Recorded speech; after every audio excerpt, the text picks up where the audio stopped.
How's it going, guys? This is my presentation for small group communication and what I have learned this semester. So, the objectives that I have set forth for this presentation are to establish number one, what I have learned, number two, why is this important, number three, how will I apply these things, number four, how are my group interactions? So those are the four objectives I am going to accomplish during this presentation.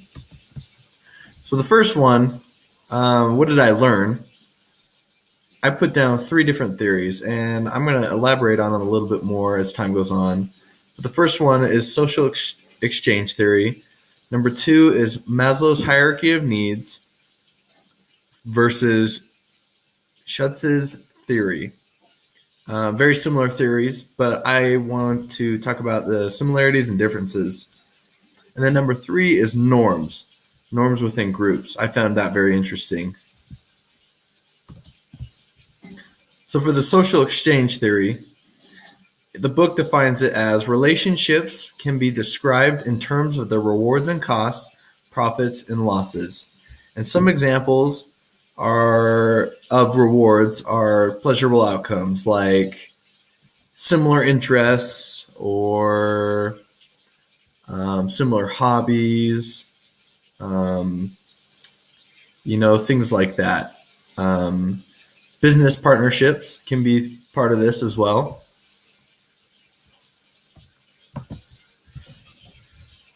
Some costs in a relationship can be mental effort, anxiety, or embarrassment. So basically how this theory works is that every relationship you're in is a give and take. So this give and take is measured as kind of like a transaction. So if you're in a relationship and you're feeling really good about it and think about a relationship with one of your best friends, the rewards are very similar to the costs. They balance each other out. But if you're in a relationship with somebody and the rewards and costs start to tip, for example, maybe you like baseball and you were under the assumption that your friend did as well, but all of a sudden he starts making fun of baseball. That becomes a cost because now you don't share common ground, and you have to listen to them talk about how much they hate your favorite sport. So that's just a quick example of social exchange theory. Maslow versus Schutz. So basically, Maslow, he talked about there are certain needs that humans have. And he says that the higher needs can't be fulfilled unless the lower needs are taken care of. So for example, every need that a human has is a physiological need. You need food, water, warmth, rest. That's what it says. Those are basic needs. Shelter, stuff like that. Now the next one is safety. You need to feel safe as well. The next one is belongingness and love. The next one is esteem. And the last one is self-actualization. And that's the most interesting one to me because when you feel self-actualized, you've accomplished esteem, belongingness, safety, and physiological. And you are on the path to achieving your full potential.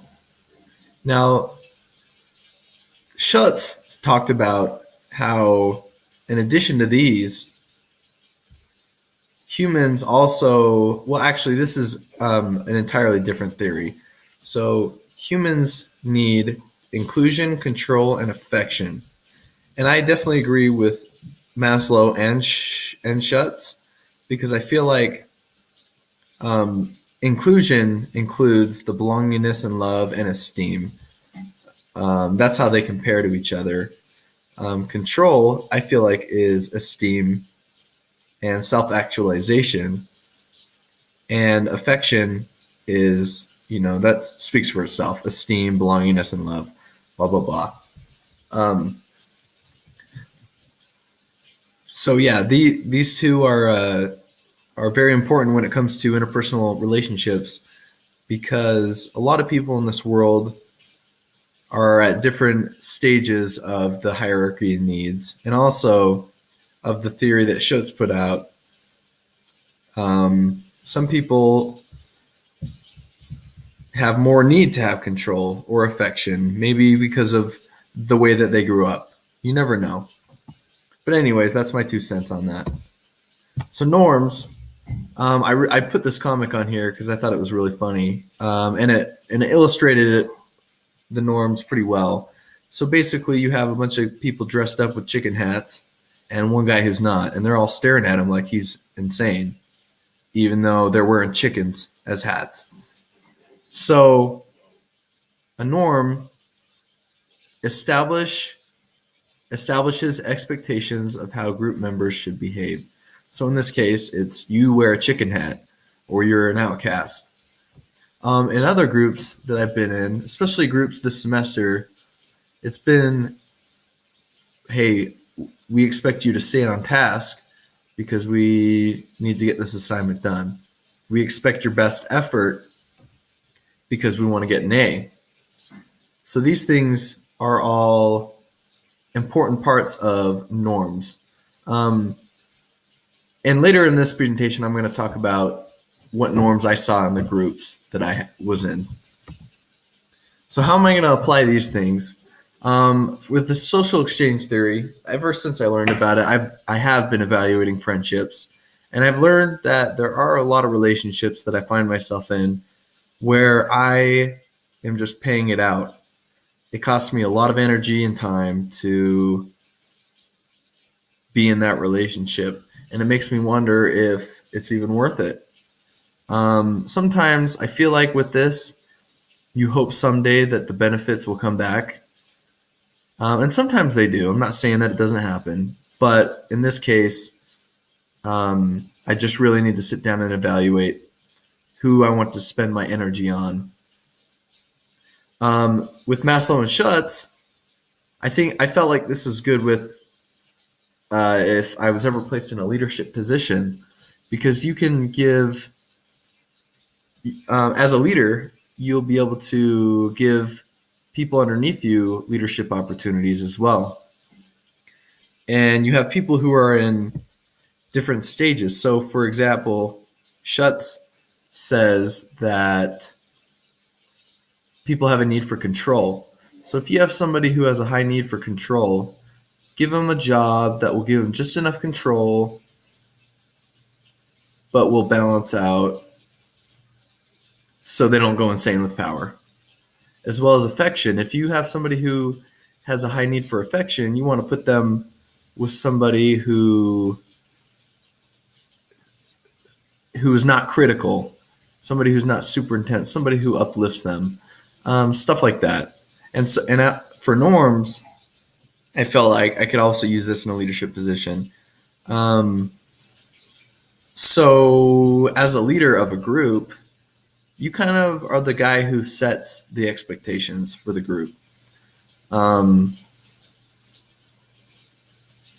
It's kind of hard as a leader because you can't please everybody, but you want everybody to feel comfortable and welcome. And if there's anything that I've learned from this class, it's that you got to create an environment within a group that will allow them to collaborate and open up with their ideas.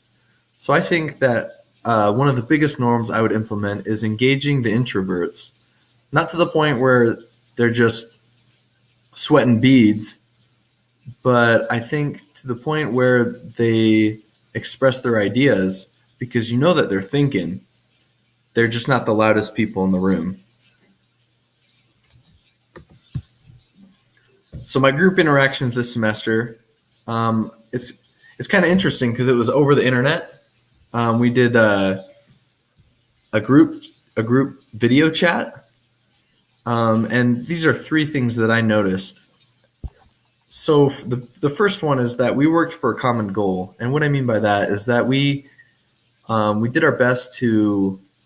Our common goal was to get it done effectively and efficiently, but in a very timely manner.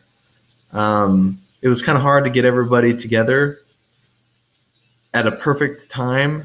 And so that's why we had to make it timely, because it is an online class.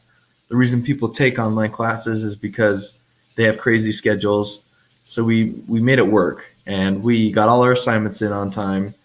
And for the most part, we did pretty good on them. For the norms that I saw, I talked about, like I said managing time. The biggest one was, to me, I felt like, was staying on task. Staying on task is a big one, because in order to manage our time, we need to stay on task. In order to get everything done, we need to.